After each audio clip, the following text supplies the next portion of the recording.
आइजोफोरखौ गेलेनाय बादायलायनायाव सांग्रांथि आरो जौगानाय लाबोनो थाखाय दिनै उदांस्रि सानजों लोब्बा लानानै बिटिआरनि मावफुं सोद्रोमा डक्टर नीरज स्वर्गियारी बिथांनि दैदेननायाव दिनै 40 नं रौता बियाबनि इउपिपिएल आइजो गांखंआ हिन्जावसाफोरनि काबादि बादायलायनाय हाबाफारि लानाय जादों। मख'नो गोनांदि आथिखालाव बिटिआर सरकारा गेलेनाय बिथिङाव नोजोर होनानै खामानि मावनायखौ नुबोगासिनो दं। बेबायदिनो दिनैबो 40 नं रौता बियाब इउपिपिएल आइजो गांखंआ भारत उदांस्रि सानजों लोब्बा लाखिनानै रौता बियाब सिंनि प्राइमारि आफादजों सानसेनि हाबाफारि लाना आइजोफोरनि काबादि गेलेनाय बादायलायनायखौ खुंफुंदों। बे हाबाफारिनि गेजेरजोंनो बिटिआरनि मावफुं सोद्रोमा डक्टर नीरज स्वर्गियारी बिथाङा फोरमायोदि हौवाफोरनि गेलेनायखौ गोजौ फारसे लांनायनि अनगायैबो हिन्जावसाफोरखौ जाहाथे गेलेनाय बादायलायनायाव मोजां जायगा होनो हायो आरो साफा मोजां गेलेगिरि महरै सायख'जानानै ओनसोलनि हारिनि मुं खामायनो हायो बेखौ नोजोर होनानैनो दिनै रौता बियाबनि आइजोफोरनो काबादि गेलेनाय हाबाफारिखौ लानाय जायो होनना खौरांनि गेजेरजों फोरमायो।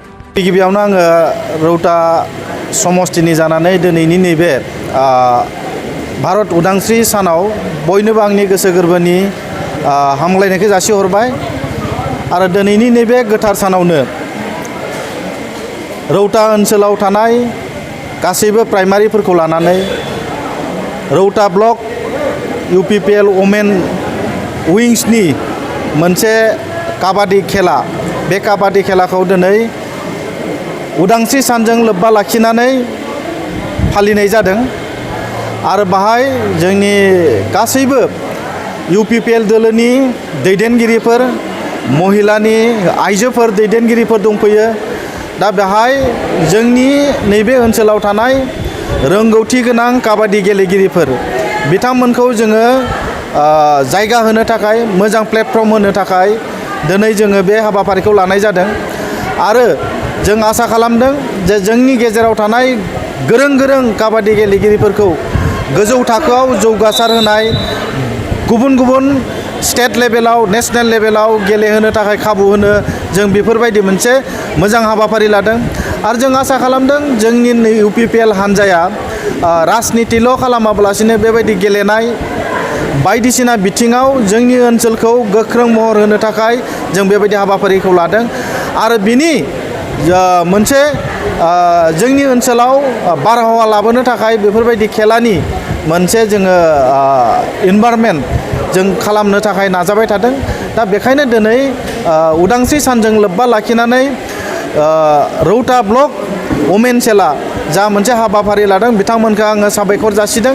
बिथांमोननि बेबायदि दैदेननाय हाबाफारिनि थाखाय आं बिथांमोनखौ गोबां साबायखर जासिदों। बिथांमोनजों लोगोसे जोंनि ब्लक कमिटि इयुथ सेल पेरेन्ट बडि बिथांमोनखौ जों साबायखर जासिदों आरो आङो साबायखर जासिगोन जोंनि बिटिआरनि चिफ मानिजाथाव प्रमद बर' आरो बिथांनि दैदेननायाव जोंनि ओनसोलाव जे गेलेनायनि मोनसे बारहावा लाबोनो हादों आरो बिथाङा मोनफ्रोमबो समस्तियावनो मोनसे स्टेडियाम बानायनाय अडिट'रियाम बानायनाय गेलेगिरिफोरनो थाखाय मोनसे मोजां फिल्ड बानायनानै होनो थाखाय बिथाङा मोनसे डिसिसन लादों आरो जोंनि रौता ओनसोलावबो मोनसे मोजां गेलेनायनि फिल्ड मोननो हागोन आं बेखौ आसा खालामदों आरो फैबाय थानाय समाव जोंनि ओनसोलाव थानाय रोंगौथि गोनां गेलेगिरिफोरखौ जों मोजां सुबिदा होनो थाखाय जोंनि बिटिआर सरकाराबो जेब्लाबो साखाफारा जादों। बेखायनो आं दिनै नैबे उदांस्रि सानजों लोब्बा लाखिनानै जा मोनसे काबादि गेलेनाय हाबाफारि बेहाय आङो जोंनि बिखेक भाबै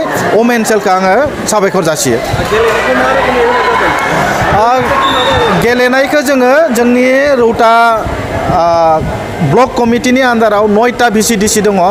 9टा भिसिडिसिनि गेजेराव कम्पिटिसना जादों इन्टार भिसिडिसि आरो जोंनि primary committee inter primary committee जोंहा 9टा प्राइमारि कमिटि दङ। 9टा प्राइमारि कमिटिनि गेजेराव कम्पिटिसना जादों। गतिके बाहाय जायफोरा देरहागोन फार्स्ट प्राइज बिथांमोननो जोङो 7,000 होगोन।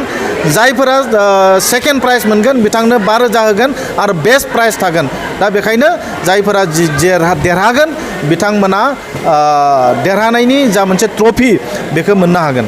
मोजां गेलेगिरिफोरनो उननि समाव मा खाबु होगोन? मोजां गेलेगिरिफोरनो जोङो उननि समाव स्टेट लेभेल नेशनेल लेभेलाव जोंनि सरकारनिफ्राय जोङो 100% हेफाजाब आरो मदद होगोन। Thank U. प्रथमते सकलोके आमी স্বাধীনতা দিৱসৰ শুভেচ্ছা জ্ঞাপন কৰিম ৰৌতা ব্লক ওমেন চেলৰ হয়।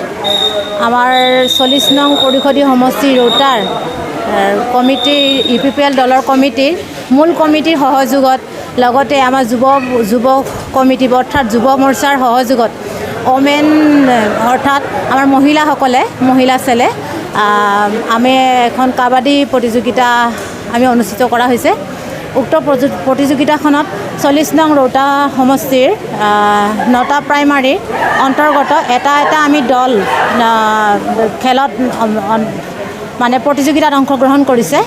আৰু আমাৰ ৰোমেন চেলৰ এটাই লক্ষ্য, বিশেষকৈ আমাৰ মহিলাসকলে খেলৰ ক্ষেত্ৰত আমি দেখা পাওঁ বহুত আগ্ৰহী হৈ থাকে, কিন্তু তেওঁলোকে এখন উপযুক্ত স্থান নাপায়।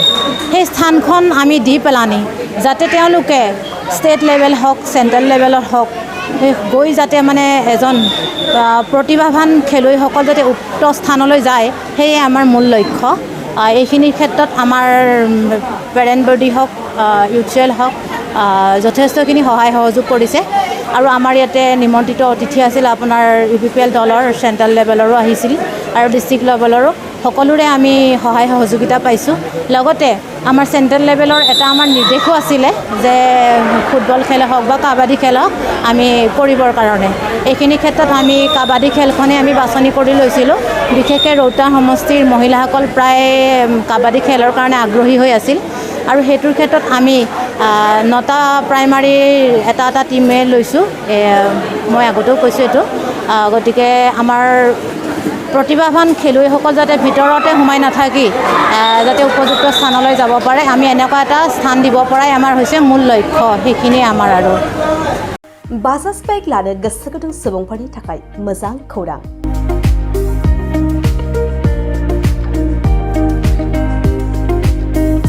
क'क्राझार जिल्लानि सेरफांगुरियाव थानाय पंका एन्टारप्राइज बाजाज श'रुमा इन्डिपेन्डेन्स डेनि स्पेशल अफारखौ लानानै फैदों। बे श'रुमाव थांनाय 1 आगस्तनिफ्राय 30 आगस्तसिम इन्डिपेन्डेन्स डेनि स्पेशल अफारजों लोगोसे एक्सचेन्ज होगासिनो दं। बायग्रा सुबुंफ्रा एसेल' बिबांनि रां होग्रोनानै प्लेटिनियानि गासैबो बाजाज सिटीनि गासैबो मडेल आरो पालसार 125नि गासैबो मडेलफोरनि बाइकखौ RC इन्सुरेन्स लाफानानै 10,999 रां बेसेनावनो लवेस्ट डाउन पेमेन्ट होनानै बाइक लानो हागोन। नोंथांमोना सेरफांगुरि आरो सराइबिलाव थानाय पंका एन्टारप्राइज बाजाज श'रुमाव इन्डिपेन्डेन्स डे स्पेशल अफारनि खाबुजों नोंथांनि लुबैनाय बाजाजनि बाइकखौ लांफैनो हागोन।